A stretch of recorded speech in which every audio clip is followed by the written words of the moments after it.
Oi, todo mundo, tudo bem? Hoje temos mais um vídeo aqui pro canal e hoje eu tenho esse convidado especial que eu irei falar um pouquinho sobre ele agora. Hoje eu tenho o privilégio de conversar com um verdadeiro explorador do mundo financeiro. Um homem que começou entre talões e cheques e taxas de desconto, mergulhou na adrenalina do mercado e ações e guia outras pessoas pelo fascinante mundo do consórcio e leilões imobiliários. De factoring e investimentos estratégicos, hoje vamos aos bastidores de uma mente inquieta e visionária. Bem-vindo ao canal e bem-vindo aqui, Roberto Filho. Obrigado. Roberto, vamos conversar um pouquinho sobre o seu início, sua vida pessoal? Bora. Vamos para a primeira pergunta. Quem é o Roberto Filho fora do mundo financeiro? Então tá aí, o Roberto fora do mundo financeiro é o Roberto, pai do Nicolas, né? Esposo da Nandara, sou um cara cristão, sou o filho da Ana Maria e do Roberto, né? E sou um ser humano que sempre busca acertar, uma pessoa que sempre tenta ser um exemplo dentro da minha casa. Roberto, vamos falar um pouquinho do Roberto na criança? O que você queria ser quando você era criança? Então meu sonho sempre foi ser cantor, inclusive ainda é. Dá uma palhinha. Não. Qual jogo você gostaria? Eu queria ser cantor de qualquer coisa, tentei ser cantor de pagode, tentei ser cantor de sertanejo, tentei cantar de tudo, mas não deu certo. Não. Aí o pessoal acha que eu vim pra Goiás pra cantar, mas não foi não, viu, gente? Foi pra minha financeiro mesmo.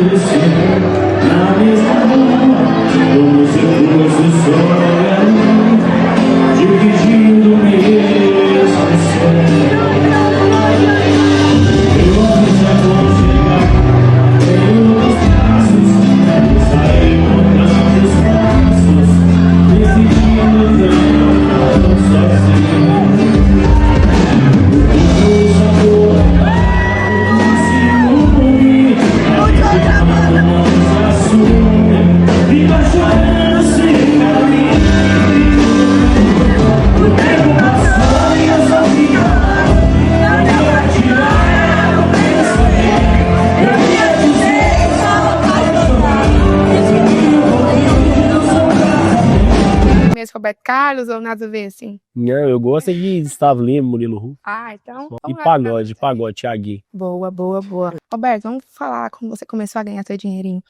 Conte-nos pra nós, qual foi o primeiro contato com o mundo do dinheiro ou dos negócios? Então, meu primeiro contato foi através do meu pai, né? Que meu pai já tinha uma empresa que trabalhava com capital, né? Então a vida inteira eu sempre cresci. Meu pai começou com uma loja de 99, muitos anos atrás, e ele teve chegando a ter acho que mais de 15 lojas. Tudo de 99? Tudo de 99. Ah, espalhada pela cidade? Não, em várias cidades no interior de Minas. Foi na época que começou a ter esse negócio de lojão de R$10, hoje que é 10, né? Na época era o 99, porque o 99 era muito dinheiro na época. E então ele sempre teve isso, sempre foi comerciante. Então a vida inteira eu sempre lidei com esse lado dele de finanças, de negócios. E então o primeiro contato que eu tive foi exatamente com ele mesmo. Você chegou aí nas vendinhas no 99? Não, eu cheguei sim, cheguei. Era novo, né? Muito novo, eu devia ter por volta de 10 anos de idade. Mas eu lembro bastante. Lá na nossa cidade mesmo tinha umas 2 ou 3 lojas. Aí tinha Sete Lagoas, as regiões próximas da Corinto. Tinha muita loja, sabe? Mas enfim, foi uma época boa. Ele fez dar uma alavancada, né? Até em questão patrimonial. Foi isso que acho que foi o alicerce da família nossa, das condições que a gente teve. Isso aí foi a base de tudo, né? Foi o começo de tudo, pra gente chegar onde é que a gente chegou hoje. Aproveitando nesse assunto, conta um segredinho. Você já chegou a pegar algum docinho lá escondido? Uma paçoquinha, um batom? Então, essa é uma boa pergunta, mas não, eu cheguei a fazer isso não. Porque, na verdade, meus pais, eles nunca tiveram, assim, eu sempre tive tudo, sabe? Tudo que eu sempre pensei em ter, em querer de bem material, eu sempre tive. Nunca tive muita necessidade. Assim, às vezes é muito bom, é uma coisa muito boa, mas também às vezes é uma coisa muito ruim, né? Sim. Porque você pra você desvincular esse lado de ter as coisas muito fáceis é difícil. Sim. Então, enfim, mas nunca peguei, não. Então, desde muito novo, sempre com muitos valores. Exato. Aprendeu dentro de casa. Exatamente. É isso. Eu pegaria, mentira, não sei. Boa, você viu que essa já foi, ela já entrou na parada, que ela já começou a perguntar coisas. Vou até tomar água, agora sim, agora nós estamos aqui agora na entrevista mesmo. Roberto, vamos falar uma coisa agora mais séria. Algum momento delicado que você já tenha passado. Diga-nos, por favor, qual foi o momento mais difícil da sua vida pessoal e como você a superou? Então, Thaís, o momento mais difícil da minha vida foi, eu tive uma perca há um tempo atrás, é uma perca até recente de um amigo, era um menino muito novo, sabe? E a gente tinha uma proximidade muito grande. E no dia da morte dele, ele morreu de acidente de carro, morreu aos 23 anos. Muito bom. Acho que ele 23 ou 22, mas foi uma coisa que me abalou muito, porque eu nunca perdi uma pessoa tão próxima e tão nova, né? Porque desde quando a gente nasce, a gente é acostumado que vamos morrer primeiro os nossos avós, depois nossos pais, enfim. Então foi uma coisa muito impactante pra mim, justamente por eu ter até conversado com ele no dia que ele morreu, e era uma pessoa que, inclusive 3 dias antes dele morrer, ele estava na estrada dirigindo para meus pais, ele, meu pai e minha mãe num carro indo para São Paulo, e é 800 quilômetros de distância da minha cidade. Ele foi e voltou no carro e 3 dias depois ele sofre esse acidente. Então assim, foi impactante, foi um momento muito difícil, uma perca que eu não demorou um tempo para mim poder absorver, sabe? E até hoje ainda tá assim, a gente uma hora ou outra a gente lembra e tal, mas enfim, mas foi isso. Então, ainda no processo de superação. Exatamente. E você pode nos dizer, você lembra da última conversa? Lembro.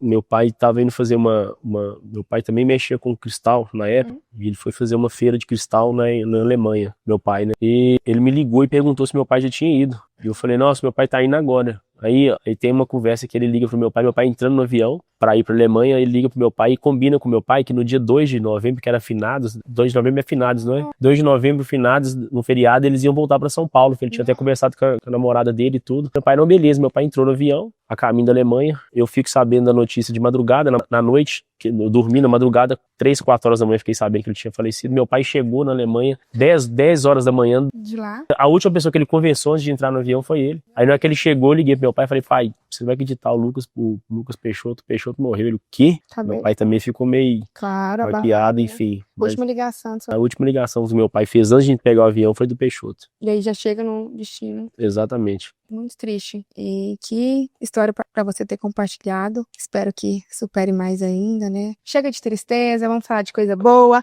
Eu gostaria de falar um pouquinho sobre a factoring e o mundo dos cheques. Roberto, como que você entrou no mundo do factoring? Então, Thaís, meu pai, ele já, né, te contei a história da loja de 99, e desde essa época ele começou a partir para esse lado da factoring, de desconto de cheques. E assim, quando eu acabei minha faculdade de Relações Internacionais, eu voltei para minha cidade, né? Na verdade, eu já morava lá e fazia faculdade em outra cidade, eu ia todo dia e voltava. E assim que eu terminei minha faculdade, na verdade, verdadeira mesmo, vou falar uma coisa com vocês aqui, inédito. Eu conheci Nandara, eu sempre tive uma condição financeira melhor do que a dela, e eu sempre fui um cara na minha cidade que era aquele cara que só estudava, sabe? Que não fazia nada, ficava só dentro de casa, só farra, aquele trem todo, sabe? Eu tive uma vida assim, um tempo assim da minha vida, né? Eu tava meio perdido. Muito jovem. Aí, depois que eu conheci a Nandara, que eu vi que ela era uma menina que tinha perdido o pai muito nova, e tinha a mãe e o irmão bem novinho, o irmão dela tinha 5 anos, e ela que sustentava a casa dela, cara, aquilo mexeu comigo de certa forma. Eu falei, cara, eu tenho tudo aqui, não dou valor no dinheiro do meu pai, tô aqui sem fazer nada, estudando, mas formei, isso aí, vou ficar aqui e tal. Comecei a namorar com ela, e ela que sempre me incentivou, assim, me incentivou não, né?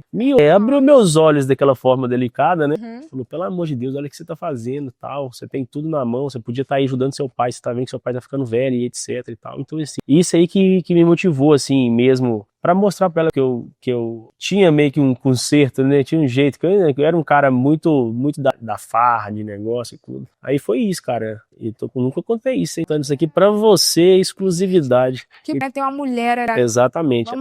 Ela me moldou, cara. Ela mudou minha vida. Minha esposa mudou minha vida. Essa é pra você, Nandara. Ai, que fofo. Quem que dá um furo desses? Só Léo Dias, irmão. Roberto, como começamos a falar um pouquinho sobre a factoring, vamos falar um pouquinho o que exatamente é a factoring e como ela funciona. Então, Thais, até bom você me perguntar, aproveitar o espaço aqui para poder falar para todo mundo como é que funciona, né? Porque tem muita gente que tem um preconceito e às vezes confunde que é a mesma coisa, só que porém de uma forma diferente, com a agiotagem, né? Então, assim, a factoring nada mais, nada menos é do que uma empresa que antecipa recebíveis de outra empresa, certo? Então é como se você tivesse uma loja, um supermercado, e você recebesse cheques dos seus clientes pagando os produtos que ele pegou na sua loja, e são cheques pré-datados. limitados, né, com prazo de 30, 60, 90 dias, e você vai até mim, eu vou abrir uma ficha cadastral para a sua empresa e vou descontar os cheques dos clientes seus na sua empresa, entendeu? Isso. E eu antecipo esse capital para você e te cobro os juros. Então eu fico com a parte de receber, certo? E você já sai com capital para você colocar na sua empresa e dar um capital de giro lá para a empresa, entendeu? E a questão da agiotagem é o seguinte, a agiotagem é quando a pessoa troca, a pessoa física troca o cheque para uma outra pessoa física. Então é como se ela tivesse, se você precisasse de um dinheiro e desse um cheque com 30, 40, 50, 60 dias para frente para uma outra pessoa e essa outra pessoa te trocasse para você, fizesse uma função de uma factory, só que sendo CPF para outro CPF, entendeu? Entendi. Então é por isso que tem muito esse preconceito. Mas assim, hoje em dia eu diminui bastante assim na área de factory, sabe? A gente tá quase sem operar muito depois que eu vim para Goiânia, então a gente tá bem mais tranquilo e é isso. E nesse mundo ainda tem gente que usa cheque?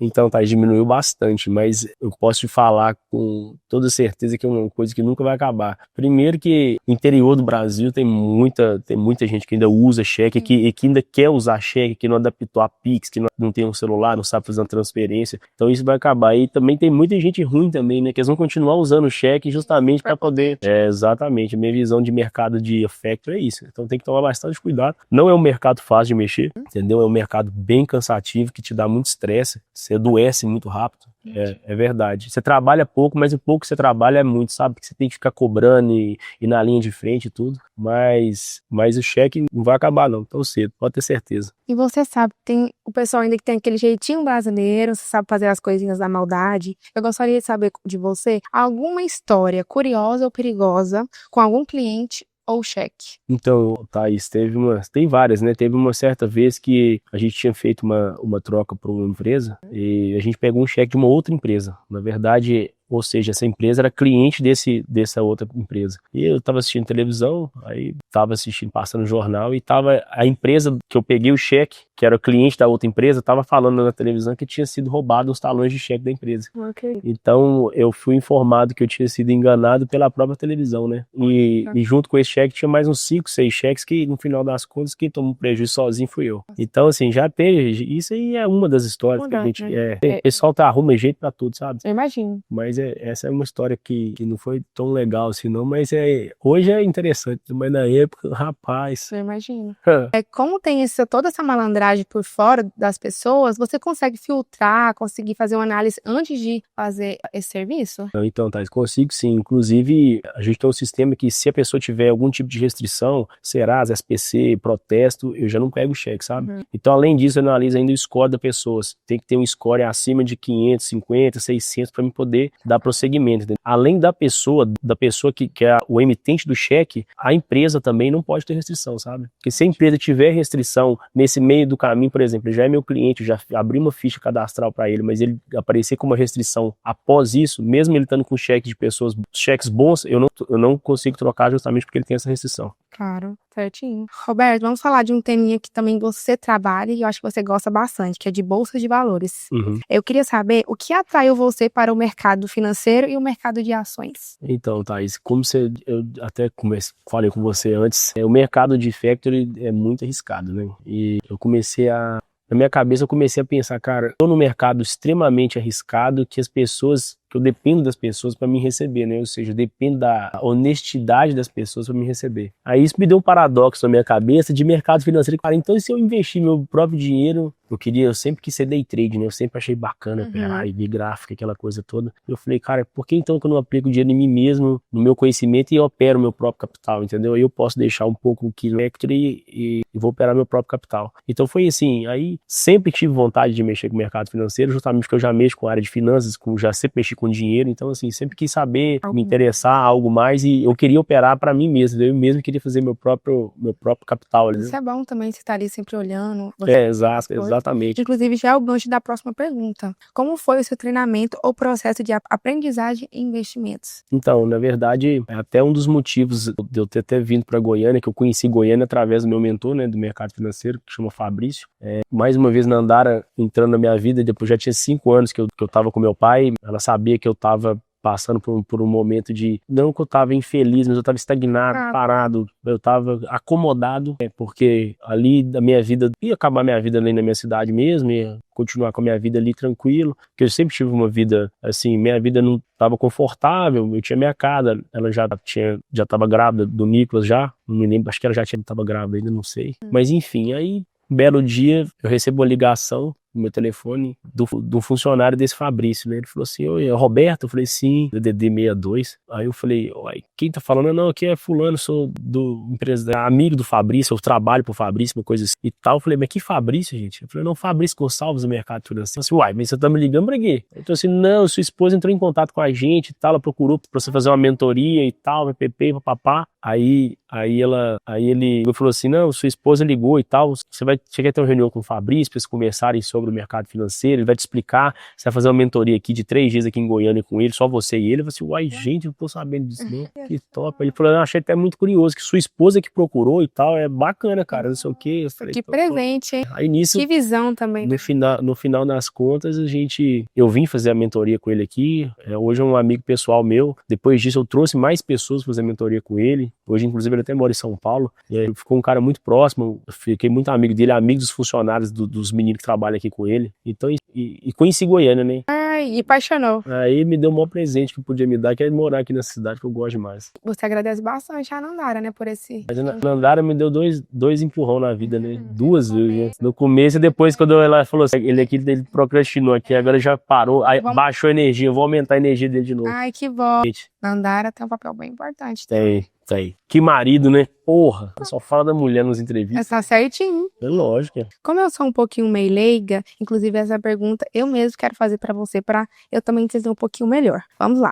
Quão arriscado é investir na Bolsa de Valores sem preparação? Então, Thaís, aí é um caminho que no começo eu achei que era mais fácil, sabe? E até eu entender a preparação e a bagagem que esses profissionais que já estão no mercado há muito tempo carregam para poder chegar, não na perfeição, mas chegar no nível aceitável para você poder estar operando, demorou para me entender, sabe? E hoje eu aprendi 2 coisas, que mercado financeiro, qualquer tipo de investimento que você faça, se você for entrar para um investimento de futuros, que era o que eu fazia, que era day trade, eu aprendi no day trade que 80%, 70% do mercado é emocional e 30% só é técnica. E é por isso que poucas pessoas se dão bem nesse mercado. Porque hoje em dia a maioria dos brasileiros tem algum problema, algum gatilho, alguma coisa psicológica. Então assim, se você não estiver extremamente bem e extremamente confortável no dia para você operar, você não consegue, sabe?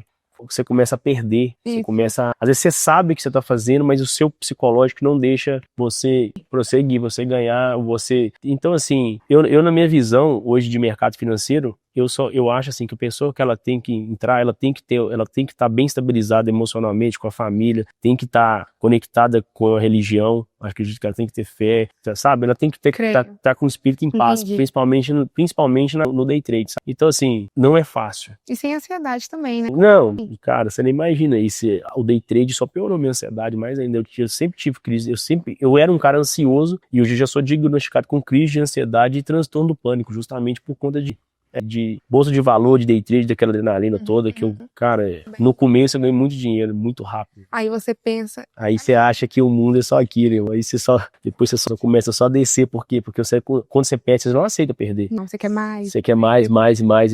É praticamente uma loteria, praticamente. Exatamente, uma loteria com técnica, né? Isso. Então assim, não é loteria, por quê? Porque você sabe aonde você tá errando e você sabe que você errou, mas é seu psicológico que não deixa, sabe? Não deixa você sair, não deixa você parar. Por mais que você sabe que tem uma lógica por trás, tem um porquê daquilo ali tá acontecendo, entendeu? Você estuda, você sabe quais são as regiões que você vai entrar, que não vai, mas seu psicológico não deixa. Então assim, isso... Tá preparado. Exatamente. E falando sobre esse psicológico, né, emocional, você já chegou a perder muito dinheiro? Aí vai depender do que é muito dinheiro pra você. Pra mim foi muito, tá? Entendi. Eu já cheguei a perder bastante, assim, num dia que eu... Consegue falar valores? Bastante. Pra mim, perder num dia acho que é muito dinheiro. É uma cifra de mais de 50 mil. Pra mim também é muito. É muito, né? E pro pessoal que tá assistindo de casa, que conselho você daria a alguém que quer começar na Bolsa de Valores hoje? Começar hoje. Começar hoje, né? Primeira coisa é conhecimento, né? Buscar um mentor, buscar uma pessoa para te auxiliar, para te para te mostrar a direção certa, né? E filtrar bem a pessoa que você vai escolher, porque hoje em dia profissionais no mercado que são realmente bons mesmo, que realmente vivem desse mercado, são poucos, tá? O resto é tudo muito vendem na internet e não tem resultado nenhum, certo?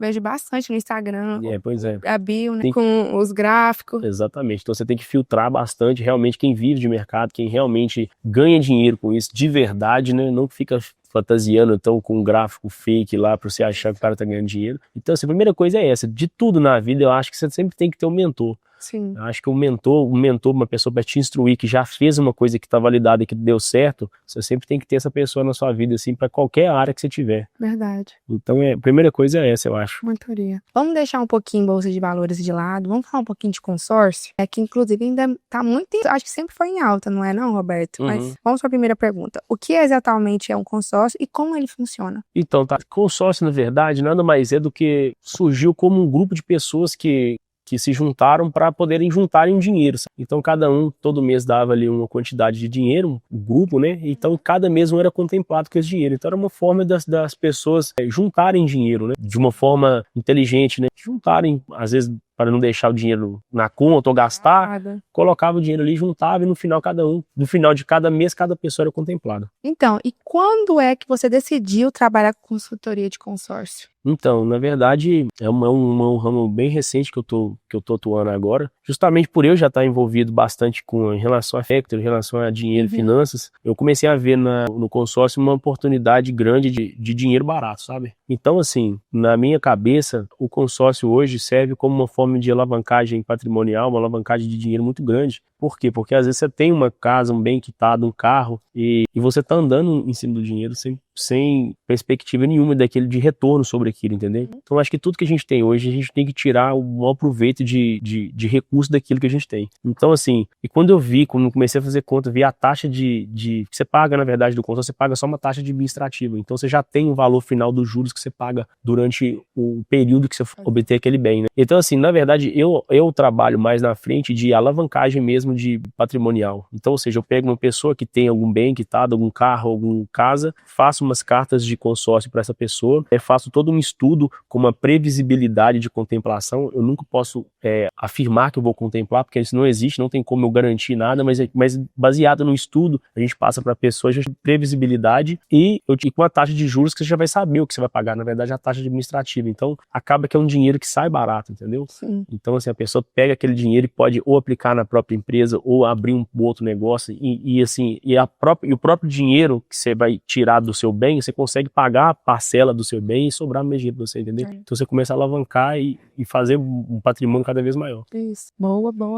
Roberto, eu vejo muito também nos jornais esses consórcios fraudulentos. Como é que eu consigo entrar no consórcio e evitar esses tipos de situação?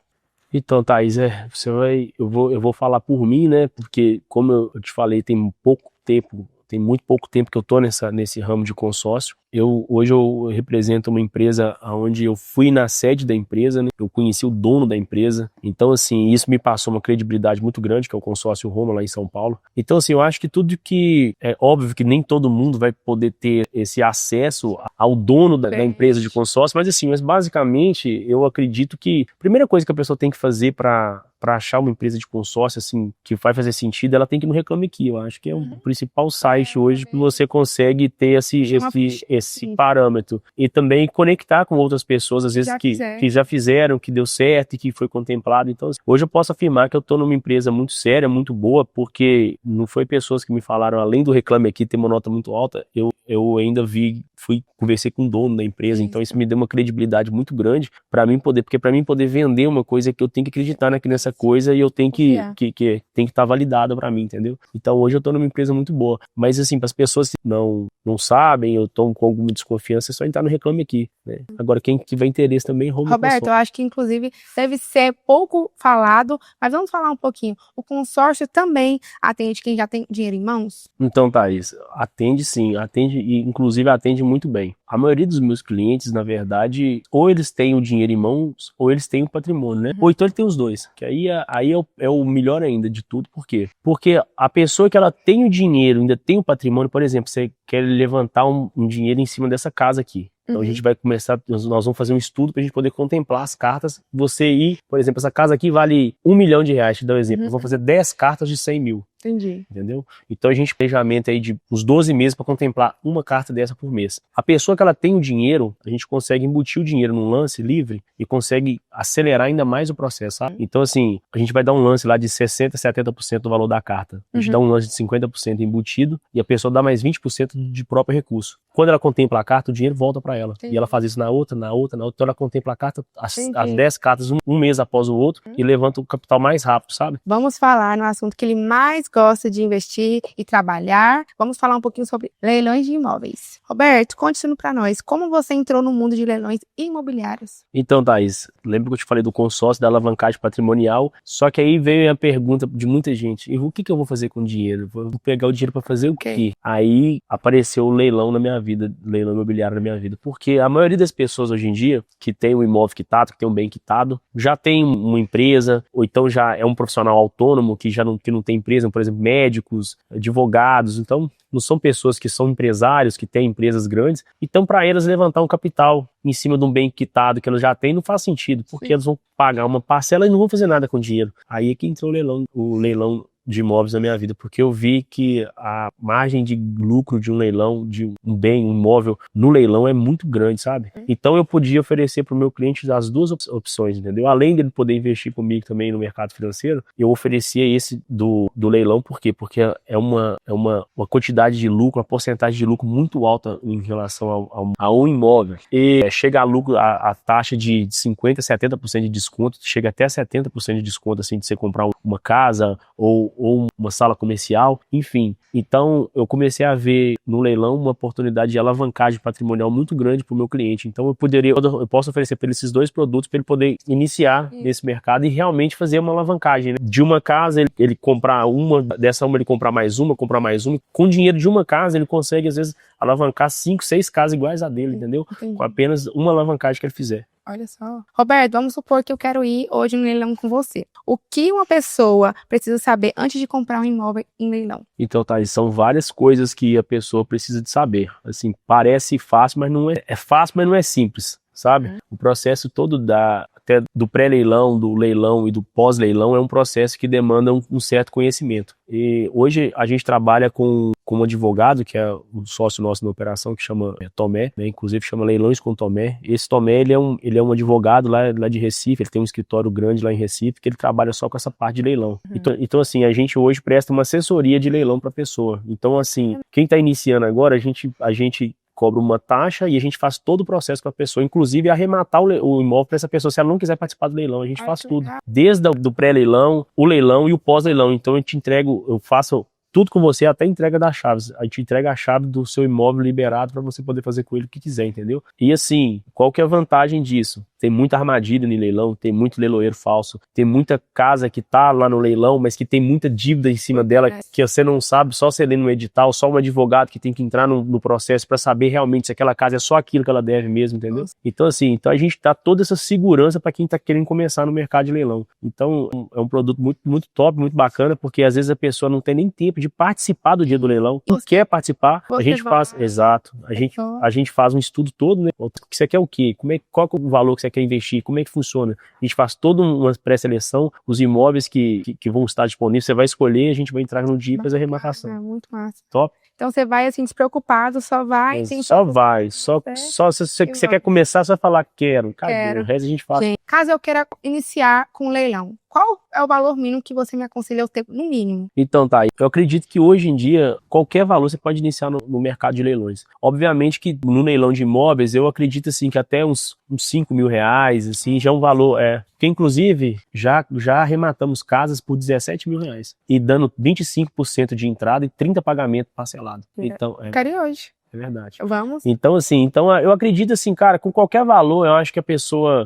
Óbvio que tem que ter um valor, sem nada também não adianta, né? Não, claro que mas assim, o mercado de leilão é um mercado tão grande, cara, que até ar-condicionado tem nisso. Olha só. ar-condicionado, tem tudo que você imaginar, cadeira, mesa, tudo que você imaginar. Não é a minha praia, tem leilão de automóvel também, que é uma parte top também do leilão, que é um ramo bem forte também. Só que, então assim, acho que o leilão tá aí pra todo mundo, sabe? Acho que todo mundo tem que juntar um pouco o conhecimento, juntar um dinheirinho, nem que seja um pouquinho pra começar. Porque pra começar, você só tem que tomar a decisão de começar. Só ir, né? E aí vai aparecendo as coisas, né? Inclusive, eu quero que você me leve no leilão, vamos? Vamos, e toda hora. Vou postar tudo pra vocês. Já que eu virei esse homem de cabeça abaixo, já sei todos os investimentos, todo o trabalho, tudo, vamos deixar um pouquinho isso de lado. Eu quero falar um pouquinho sobre visão e futuro. Roberto, conte-nos pra nós, qual é o seu maior propósito hoje? Vixe, eu tinha que ter lido essa antes, eu tenho que pensar. O meu maior propósito hoje. Aí tá, posso falar? Pode continuar? Bom, o meu maior propósito hoje, cara, é basicamente continuar fazendo o que eu tô fazendo, né? Criar meu filho da melhor maneira possível, que eu acho que é o mínimo que eu tenho que fazer, né? E, assim, fazer de tudo pra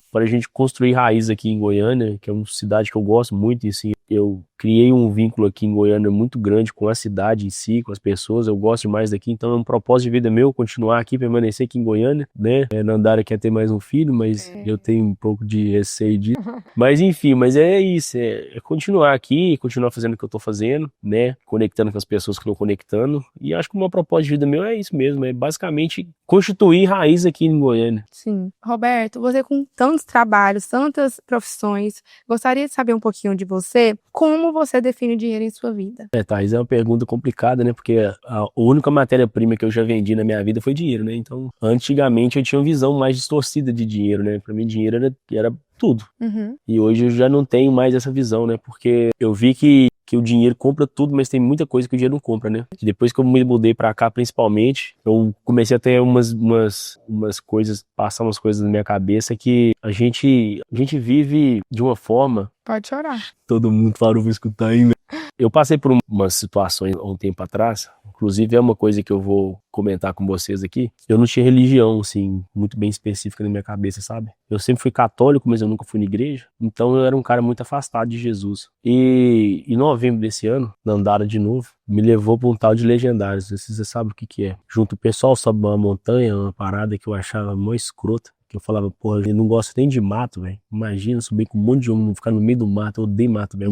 Eu gosto de prédio, de ar-condicionado. Cara, fui nesse negócio, cara, mas eu tive uma conexão tão grande com Jesus que eu fiquei pasmo, até tatuei na minha mão. Mostra pra gente um pouquinho essa tatuagem. Aqui, ó. Isso aqui é a bússola dos legendários. Isso aqui é meu número de legendário. Enfim, foi uma experiência que eu tive espiritual muito forte, sabe? E naquela experiência eu comecei a ver o tanto de pensamentos ruins e negativos que eu tinha na vida, em relação a dinheiro, em relação a gastar demais, enfim. Então eu vi que a felicidade na vida tá nos pequenos detalhes mesmo, assim, na nossa família, nos momentos que você vive, no final de semana que você tá ali com sua esposa, com seu filho, tá todo mundo bem, tá todo mundo com saúde. Quando os meus pais vêm me visitar aqui em Goiânia, é uma coisa que eu não dava tanto valor porque eu morava com eles, mas agora você vê o tanto que isso é importante, sabe? Então você começa a ter pequenos momentos, prazeres que não tinha mais, sabe? Você começa a ter mais saudade, você começa a ter mais... Enfim, e hoje eu com essa conexão com Jesus, que hoje eu vou no culto e tal, eu comecei a ter essa percepção de família mais forte dentro de mim, essa percepção de, sabe? Essa conexão mesmo com Deus. Isso mudou muito minha vida. Ai, que linda! Amei. Ó, minha avó, vou bater palma não, mas eu amei. Roberto, vamos agora com um ping-pong. Tem que ser rápido. Uma resposta que vem na sua cabeça. Vamos lá? Vai. Preparados? Preparado. Um livro que todos deveriam ler. Pai Rico, Pai Pobre. Ótimo. Um investimento que você ama. Leilão. Um investimento que você odeia. Ações. Uma cidade onde você viveria. Goiânia. Um erro inesquecível. Um erro inesquecível? Vixe. Passa. Um sonho a ser realizado. Tarará. Eu acho que tem mais um filho. Oh, não assiste essa parte. O medo que você superou. Tem mais um filho. Bolsa de valores, consórcio ou leilão? Qual é o seu preferido? Leilão. Uma frase que representa você. Viva hoje como se fosse o último dia de sua vida. Uau. Obrigado, Roberto, por compartilhar não só o seu conhecimento, mas também a sua história. Homem de negócios, investimentos e um paizão que você é. E uma esposa maravilhosa. Obrigado, Roberto, por compartilhar não só o seu conhecimento, mas também a sua história. Por trás de cada número, cada negócio, cada investimento, há uma vida cheia de amor, sucesso e aprendizado. Todos que estão assistindo, lembre-se, o importante não é apenas investir bem, mas investir em si mesmo. Exato. Se você gostou dessa entrevista, deixe seu like, comentário, tudo mais. Eu agradeço, Roberto. Obrigado por ter recebido meu convite, aceitado meu convite. Obrigado. E eu tenho uma mini lembrancinha aqui pra você. Pode vir aqui, produção? Eu tenho uma mini presente pra você. Eu escolhi a dedo, porque eu acho que combina muito com a sua pessoa. Espero que você goste. Quer abrir? Abrir em casa. Vamos abrir, vamos lá. Eu acho que é a sua cara. Inclusive, foi por isso que eu pensei que você ia vir até de preto hoje, pra você assinar E eu- vários contratos, vários leilões, Isso. tudo. Muito obrigado, viu, Thaís? Foi um prazer estar aqui, contar um pouquinho da minha história, né? Contar um pouquinho de como é que eu cheguei até Goiânia, né? Que é onde, por que que eu estou aqui em Goiânia também. E muito obrigado por esse espaço que está me dando no seu canal para poder falar um pouquinho mais sobre o que eu faço. Obrigada a você. Até a próxima. Até mais.